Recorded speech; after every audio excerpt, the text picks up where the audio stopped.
Imagine a boardroom full of 18 of the most expensive forensic accountants in Toronto. Bay Street credentials, tailored suits, retainers that ran $40,000 a month. They had one job: find the poison buried inside a $400 million hospital acquisition before the ink dried. They failed. The billionaire at the head of the table was 30 seconds from signing his company into federal fraud charges.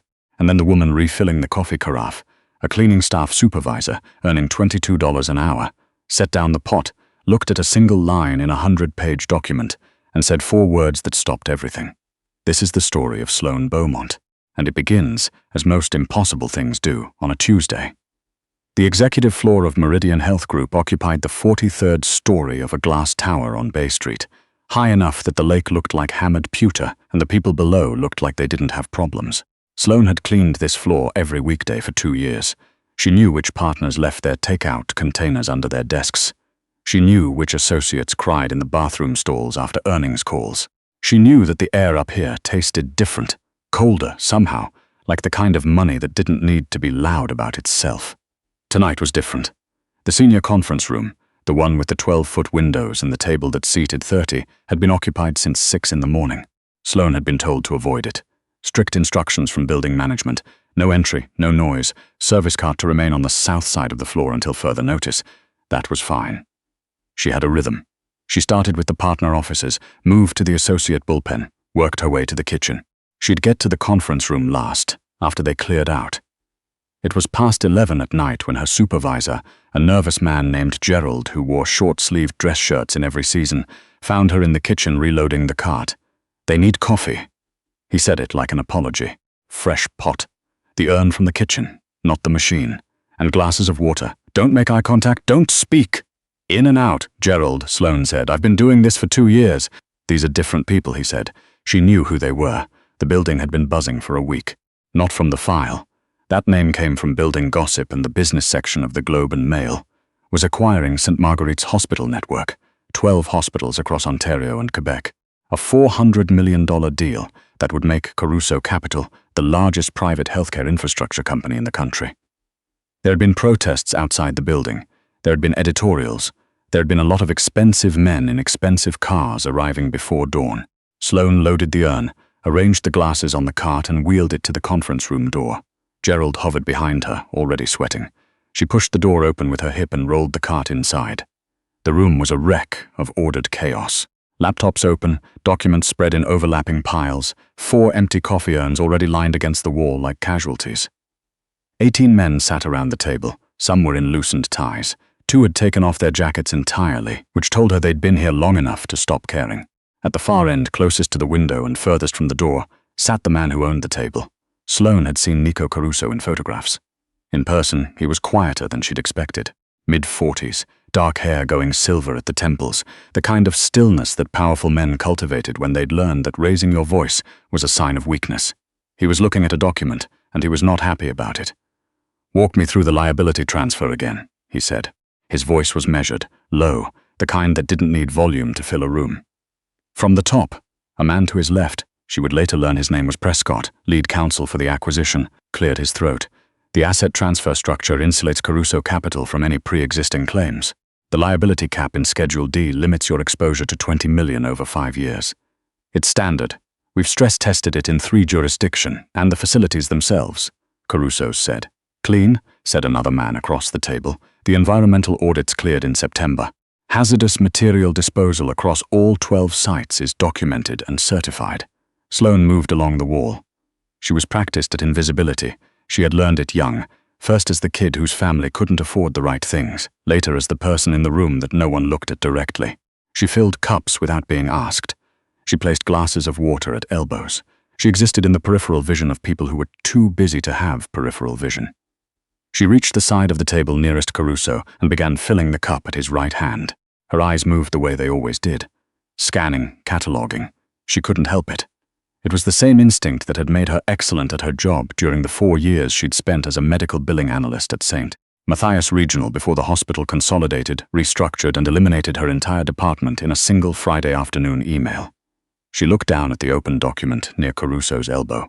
It was a facility compliance schedule, a table of dates, certifications, inspection numbers. 12 hospitals listed by code. Her hand kept pouring, Her brain stopped.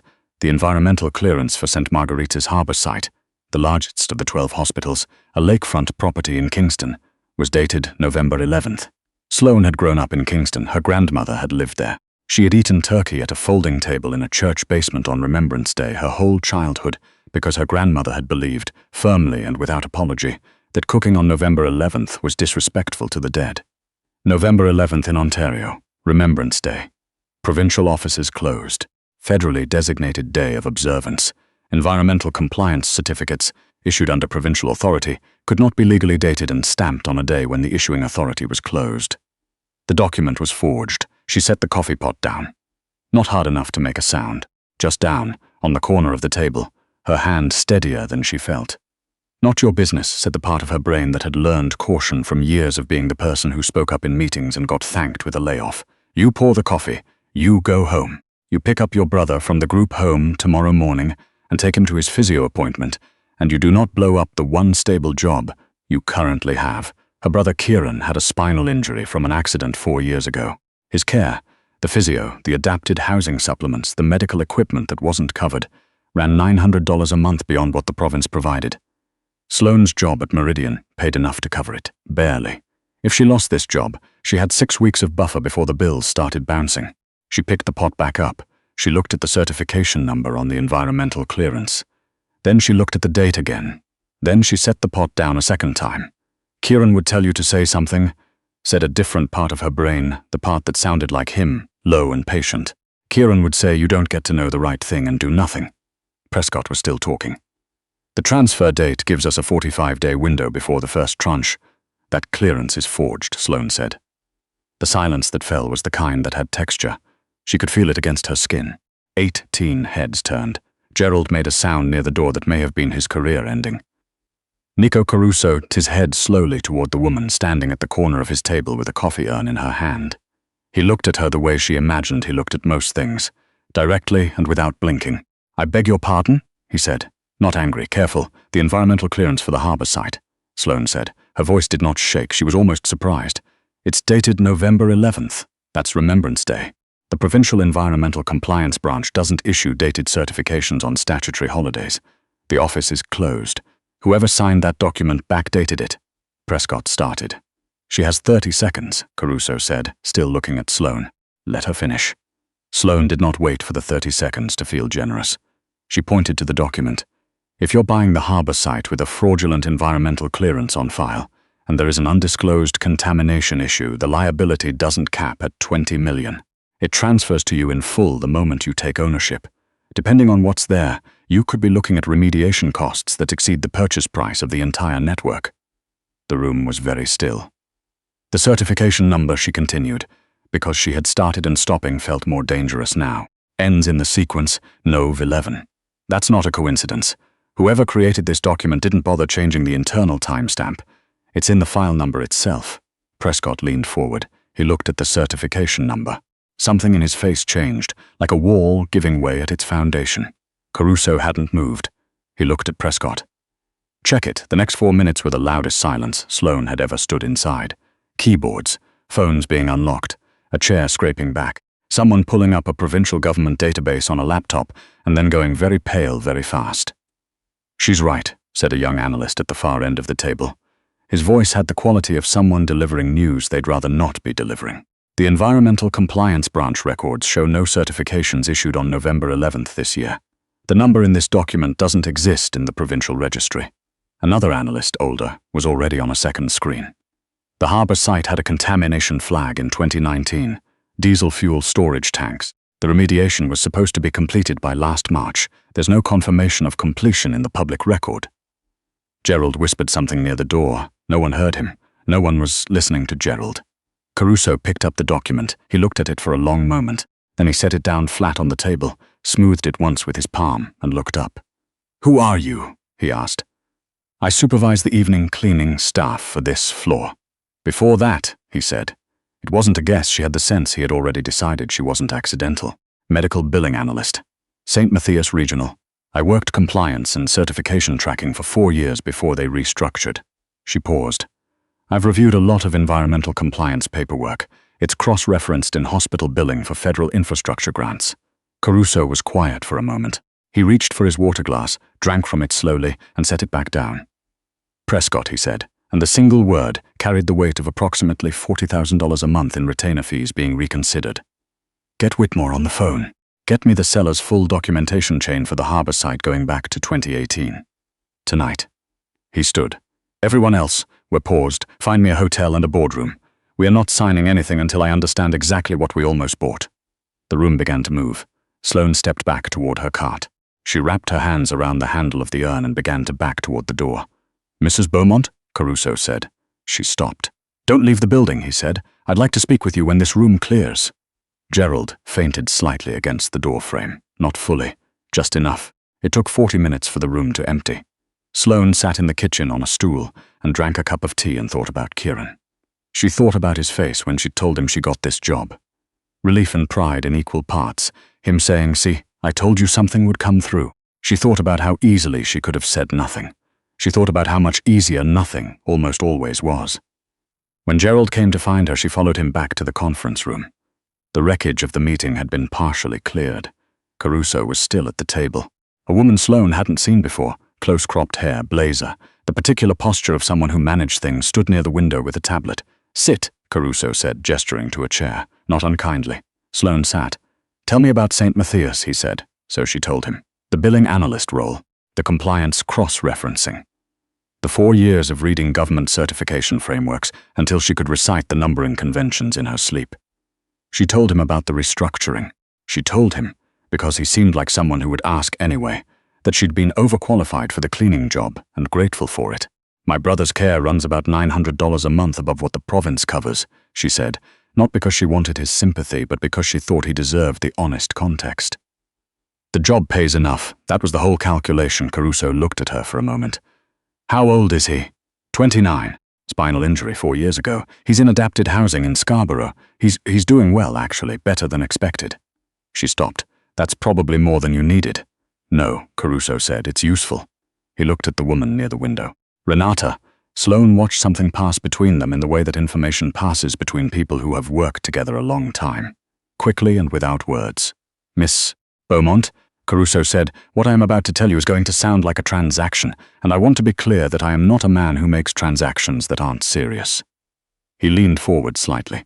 "The firm that assembled this deal, Aldgate Advisory, has been handling acquisitions for Caruso Capital for 6 years. What you found tonight suggests that someone inside Aldgate either created a fraudulent document or accepted one without flagging it.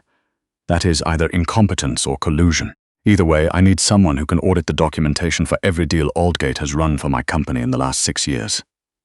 Sloane was quiet for a moment. "That's a significant scope." "Yes," he said. "It would take approximately 3 months, possibly 4. He named a monthly figure that made the number she'd been running calculations around for 2 years feel like a rounding error. "If you find what I think you're going to find, there is a bonus structure on top of that. And if, at the end of it, you want a permanent role in Caruso Capital's compliance division, that conversation is available." Sloane thought about saying she needed time to think. She thought about saying she'd have to check her schedule, or review the scope, or consult someone. "I have conditions," she said instead. Something shifted in Caruso's expression. It wasn't quite a smile. It was the look of someone recalibrating slightly upward. "I don't touch anything that isn't documentation work," she said. "I'm an auditor, not a fixer. If I find evidence of fraud, it goes to the appropriate regulatory body, not to a private settlement. I won't sign anything that restricts my ability to report to the OSC or the RCMP if the evidence warrants it." She paused.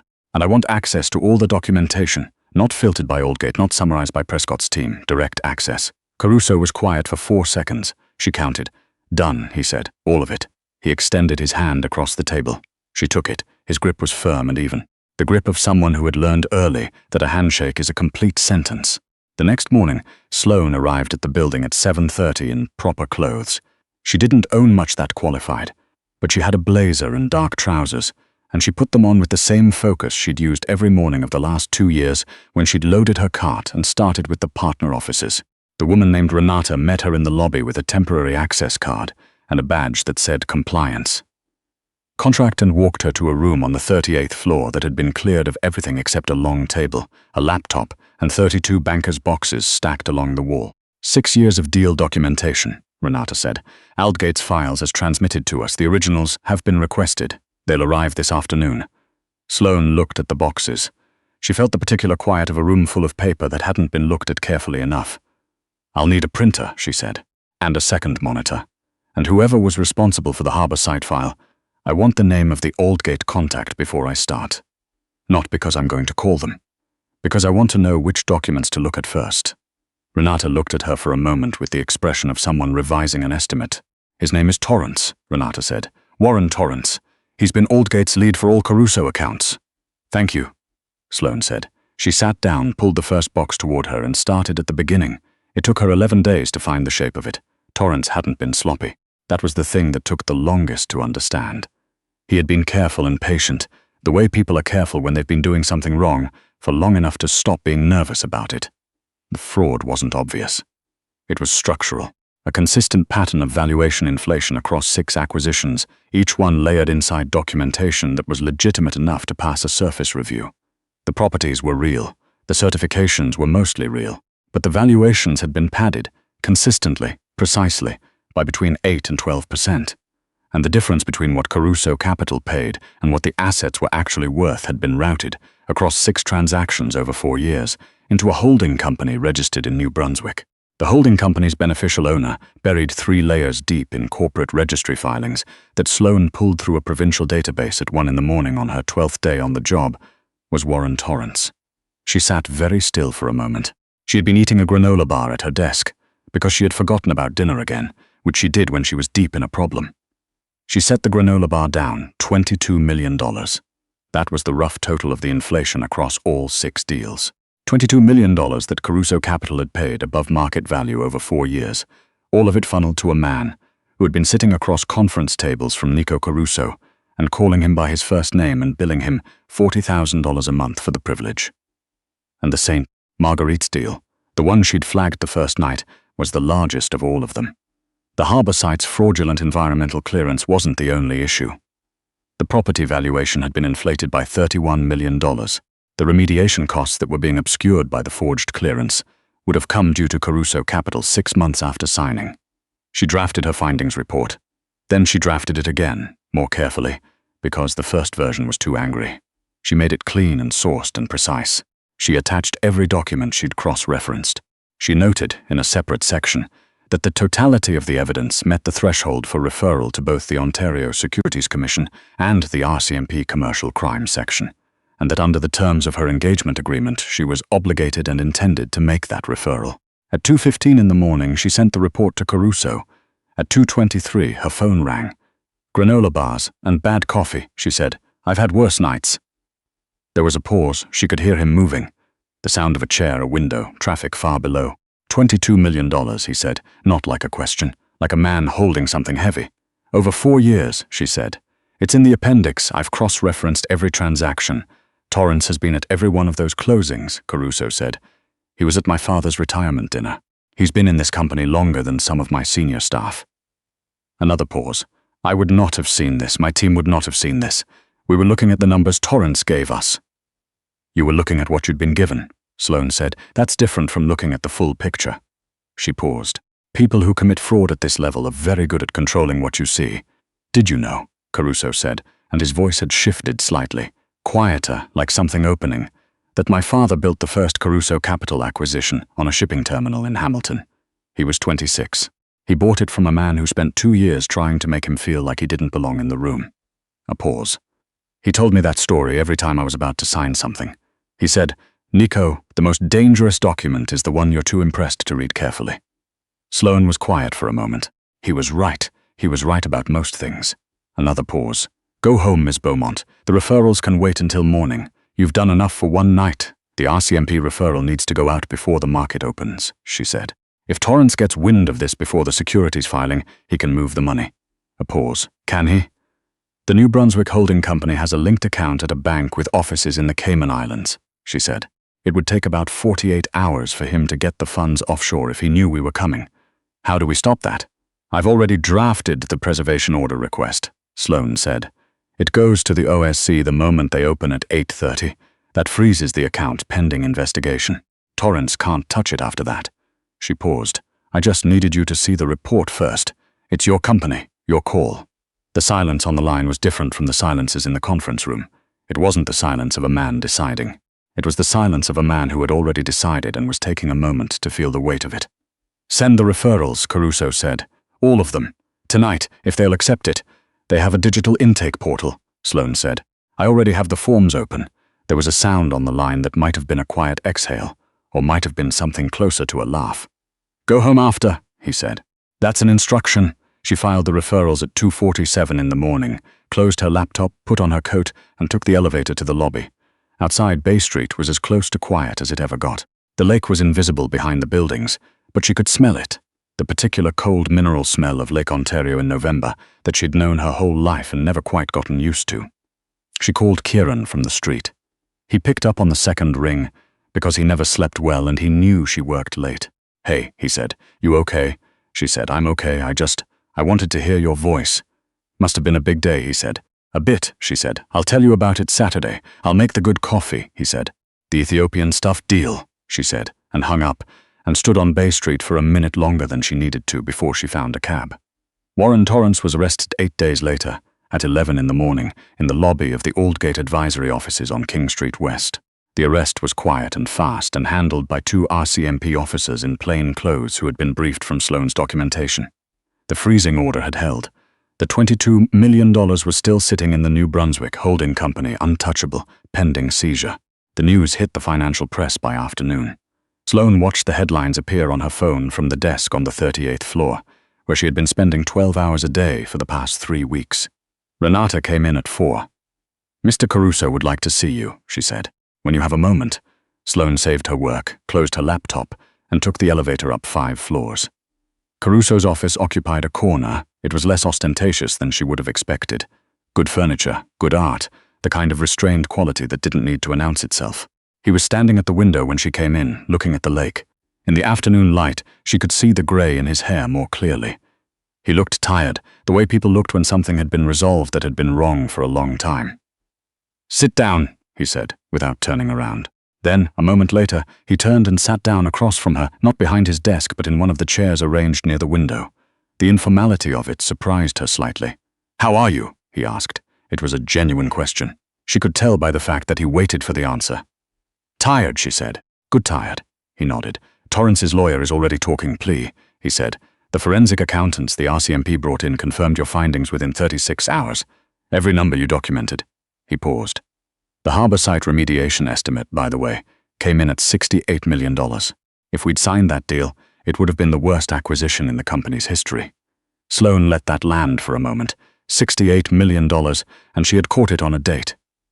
"I've been thinking about what I want to offer you," Caruso said, "and I want to do this properly, so I'm going to say it plainly." He leaned forward, his elbows on his knees. "I want to build an internal compliance function inside Caruso Capital that doesn't exist yet. Not a checkbox operation. A real one, independent, with direct reporting to the board, not to me. Someone who can look at every deal before it closes and tell me honestly what I'm looking at." He paused. "I want you to build it, hire your own team, set your own standards, report to the board. The title would be Chief Compliance Officer. The compensation would be..." He named a number. Sloan was quiet. "That's a significant offer," she said. "It's a significant job," he said. "I'm aware you haven't run a department before.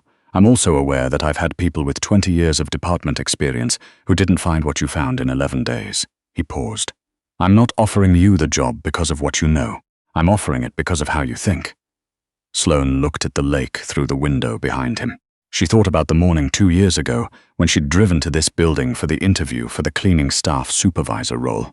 Sitting in her car in the parking structure for 10 minutes, talking herself into going inside. She thought about Kieran in his physio session, working his way back to something that would never be what it was before the accident but could still be good. She thought about her own voice in the dark conference room. "It's not clean." "I have conditions," she said again. Caruso's expression did the same thing it had done the first time she said those words. "Of course you do. Independent reporting structure. I report to the board, not to you, even if we disagree, especially if we disagree." She held up a second finger. "If I find something that needs to go to a regulator, it goes.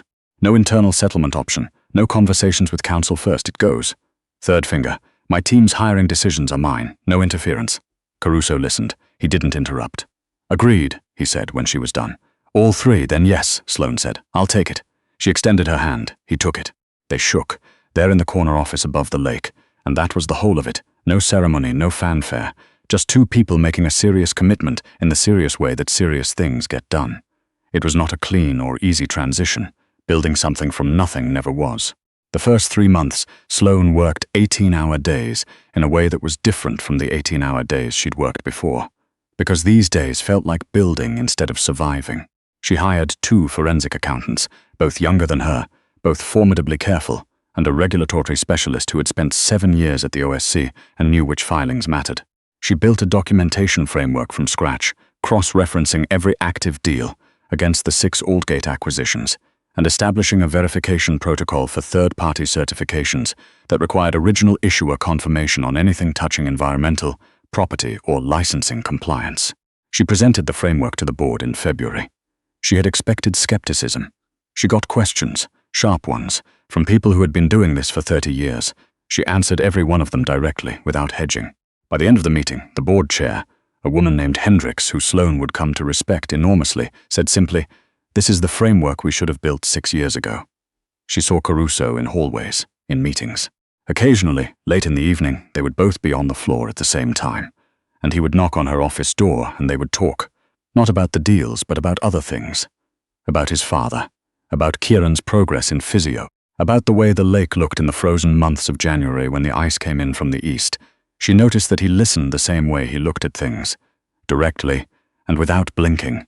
She noticed that she had stopped being invisible in ways she hadn't expected to miss. On a Thursday in late March, she was in her office at 7 in the evening when he appeared in her doorway. He was carrying 2 paper cups from the coffee place on the ground floor.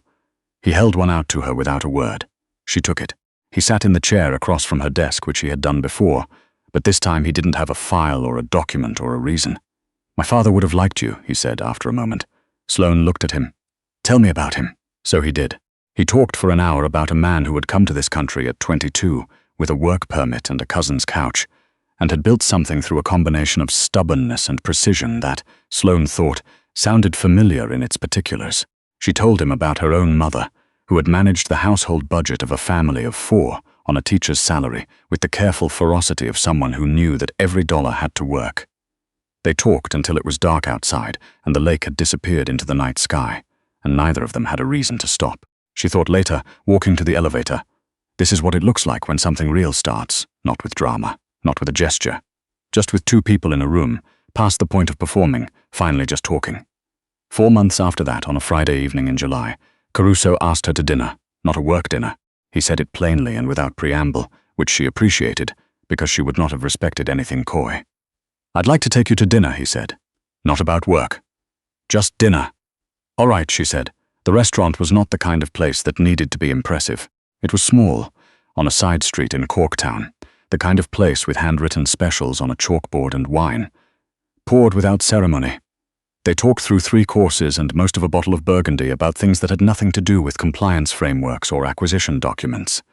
About the books they read, about the particular quality of light on the lake in July, about what it meant to build something that hadn't existed before. Walking back to the car afterward, on a warm evening that smelled of summer in the city, he said, "I want to tell you something, all right," she said. "I was not looking for someone," he said. "I had stopped expecting to be surprised by people." He paused. She thought about the conference room, the coffee pot, the date on a document that shouldn't have been possible, the 4 words that had come out of her mouth because she was too tired and too honest to say nothing. "I wasn't looking either," she said. He stopped walking. So did she.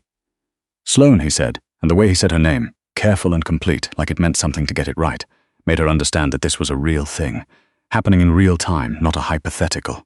"Yes," she said, before he'd finished the question, because she already knew what it was, and she had spent enough of her life waiting to be sure before she moved. He smiled.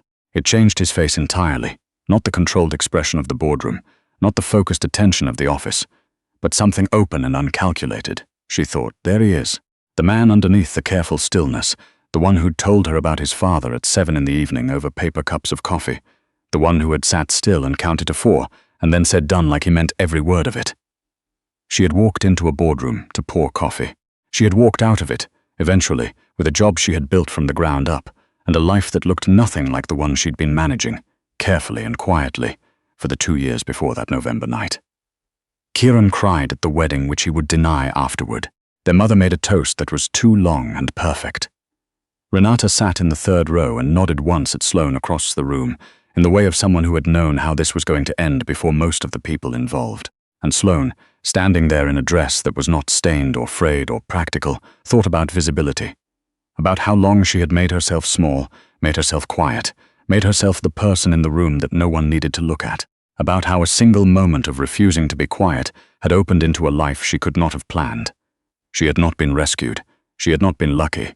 She had been paying attention in a room full of people who had stopped paying attention, and she had said what she saw, and the rest had followed from that. She had known what she was worth the whole time.